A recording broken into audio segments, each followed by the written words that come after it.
வணக்கம், நான் உங்கள் ஜெயா. இன்றைக்கி நம்ம இந்த வீடியோவில் ரஞ்சினி அபிஷேகரா எழுதின யசோதராஸ் லேமெண்ட் இந்த போயமுடைய சமரியை பார்க்கலாம் வாங்க. ரஞ்சினி அபிஷேகரா ஒரு ஸ்ரீலங்கன் ஆத்தர் அண்ட் டிரான்ஸ்லேட்டர். அது மாத்திரம் இல்லாமல் அவங்க ஆத்தராக, எடிட்டராக, டிரான்ஸ்லேட்டராக நிறைய புக்கு செஞ்சுருக்காங்க. அதில் முக்கியமான படைப்புகள்னு பார்த்திங்கன்னா portraits of Buddhist women, stories from சித்தர்ம ரத்ன நாவத்தியா, அப்புறம் ஜுவல்ஸ் ஆஃப் த டாக்டரினா. இந்த போயம் அவங்க எழுதின த யசோத வர்த்ரா, அதாவது ஸ்டோரி ஆஃப் யசோதராலேருந்து எடுத்தது. இது ஒரு ஃபோக் போயம். இதில் யசோதராவுடைய லேமெண்ட்னா புலம்பல். இப்போ யாராவது இறந்துட்டாங்கன்னா நம்ம அந்த துக்கத்தில் பாடுறோம்ல, அதுலனா ஏதோ ஒரு வருத்தத்தில் பாடுற பாடல்களுக்கு லேமெண்ட்டுன்னு சொல்லுவோம். இவங்க ஏன் வருத்தப்படுறாங்கன்னா அவங்க கணவரான சித்தார்த்தா, அதாவது கௌதம் புத்தா அவங்கள விட்டு பிரிஞ்சிட்டார். அதுக்காக அவங்க புலம்புறாங்க. இப்போ யசோதரா யாருன்னா அவங்க புத்தாவுடைய, அதாவது இளவரசர் அந்த சித்தார்த்தோடைய மனைவி. அவர் பின்னாடி கௌதம் புத்தர் ஆயிட்டார். இந்த கேனனியல் ட்ரெடிஷனில் பார்த்தீங்கன்னா யசோதரா முதல்ல ராகுல்லா உடைய அம்மாவாக வராங்க. அதுக்கப்புறம் புத்தா இதில் ஒரு துறவியாக மாறிடுறாங்க. அதுக்கப்புறம் அவங்கள யசோதரா இல்லைனா பிம்பா போதிசத்வா, அதாவது புத்தருடைய மனைவி அப்படின்றத இந்த கதையில் தெரிஞ்சுக்கலாம்.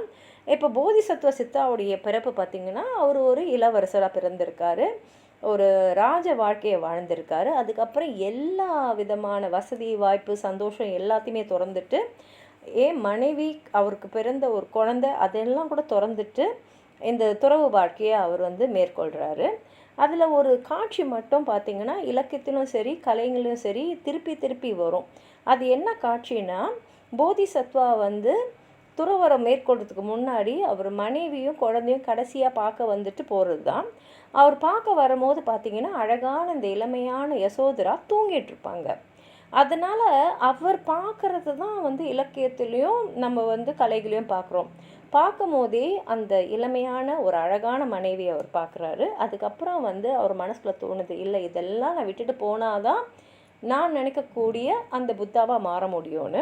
அதுக்கப்புறம் யசோதரா எப்போ வராங்கன்னா, நிறைய பெண்கள் புத்தா கிட்ட நாங்களும் துறவரம் மேற்கொள்ளணும் அப்படின்னு அனுமதி வாங்க வராங்க. அதில் ஒரு பெண்மணியாக அவங்களும் புத்த துறவியாகி அதுக்கப்புறம் அவங்க அந்த என்லைட்டட் ஒன்றோம் இல்லையா, அந்த ஞானம் அடைஞ்ச ஒரு பெண்மணியாக மாறுறாங்க. இந்த யசோதரா யாருன்னா அவங்களுடைய அப்பா தண்டபாணி, அவரும் ஒரு அரசர். அப்புறம் அமிதா, அவங்க யாருன்னா புத்தாவுடைய அப்பான ராஜா சுத்தவனாவுடைய சகோதரி.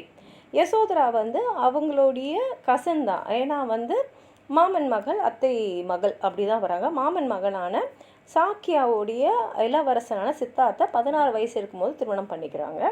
அவங்களுக்கு ஒரே ஒரு ஆண் குழந்தை, அவங்களுக்கு 26 வயசு இருக்கும்போது பிறக்கிறாரு. அவரோட பேர் ராகுலா. அந்த குழந்தை பிறந்த 7வது நாள் இளவரசர் சித்தார்த்து அரண்மனையை விட்டுட்டு அவர் மனைவி தூங்கிட்டு இருக்கும்போது, குழந்தைய பிறந்து 7 நாள் ஆகும்போது தான் இந்த ஞானத்தை தேடி அவர் அவங்கள விட்டுட்டு போயிடுறாரு.